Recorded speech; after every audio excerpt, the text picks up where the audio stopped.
ജമ്മുകശ്മീരിൽ വൻ വികസന പദ്ധതികൾക്ക് തുടക്കം കുറിച്ച പ്രധാനമന്ത്രി നരേന്ദ്രമോദി അടുത്ത 5 വർഷം വലിയ മാറ്റങ്ങളാണ് താഴ്വരയിൽ ഉണ്ടാകാൻ പോകുന്നതെന്നും അദ്ദേഹം പറഞ്ഞു.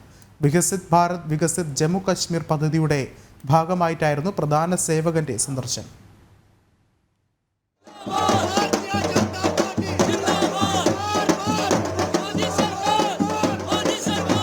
വളരെ നാളുകൾക്ക് ശേഷം പ്രത്യേകിച്ച് ആർട്ടിക്കിൾ 370 റദ്ദാക്കിയതിനു ശേഷമുള്ള പ്രധാന സേവകന്റെ കശ്മീർ സന്ദർശനം ആവേശത്തോടും സന്തോഷത്തോടുമാണ് കശ്മീർ ജനത വരവേറ്റത്. ആയിരങ്ങളാണ് പ്രധാനമന്ത്രിയെ കാണാനും അഭിവാദ്യമർപ്പിക്കാനുമായി ശ്രീനഗറിലെ ബക്ഷി സ്റ്റേഡിയത്തിൽ ഒഴുകിയെത്തിയത്. കശ്മീരിലെ ജനങ്ങളെ പ്രധാനമന്ത്രി എത്രത്തോളം സ്വാധീനിച്ചു എന്നതിന്റെ അടയാളമാണ് ബക്ഷി സ്റ്റേഡിയത്തിൽ അനുഭവപ്പെട്ട ജനത്തിരക്ക്.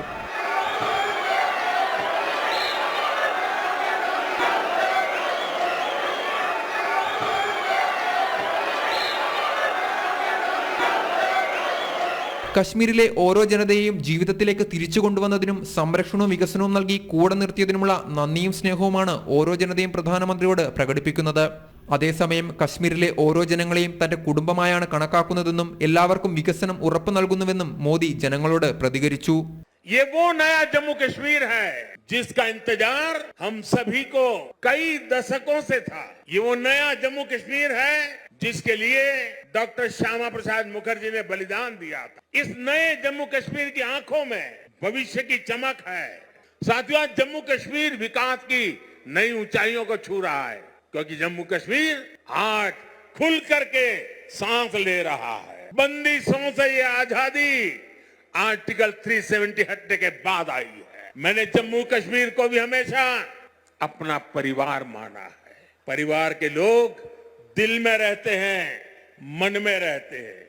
ബാങ്കിംഗ് രംഗത്തും സാമ്പത്തിക രംഗങ്ങളിലും ശക്തമായ മുന്നേറ്റമാണ് കശ്മീരിൽ ഉണ്ടായത്. ബാങ്കിംഗ് ഇടപാടുകൾ ഇരട്ടിയാക്കാനും കിട്ടാക്കടം ഗണ്യമായി കുറയ്ക്കാനും സാധിച്ചു. കുടുംബവാഴ്ചയിൽ മരവിച്ച പ്രദേശം ഇന്ന് വികസനത്തിന്റെ പാതയിലാണ്. ടൂറിസം രംഗത്തുള്ള വിശാലമായ സാധ്യതകൾ കാര്യക്ഷമമായി പ്രയോജനപ്പെടുത്തി മുന്നേറുമെന്നും പ്രധാനമന്ത്രി പറഞ്ഞു.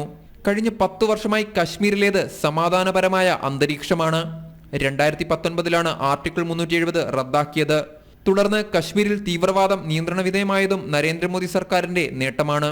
അതോടൊപ്പം വികസനത്തിന്റെ പുതുപാത കൂടി അദ്ദേഹം കാശ്മീരിനായി തുറന്നുകൊടുത്തു. ഇപ്പോഴിതാ 6400 കോടി രൂപയുടെ വികസന പദ്ധതികൾ നടപ്പിലാക്കുന്നതോടൊപ്പം സമാധാനപരമായ ജീവിത അന്തരീക്ഷവും എക്കാലവും തുടരുമെന്ന ഉറപ്പുകൂടി മോദി സർക്കാർ കശ്മീർ ജനതയ്ക്ക് നൽകുന്നുണ്ട്. ന്യൂസ് ഡെസ്ക് ജനം.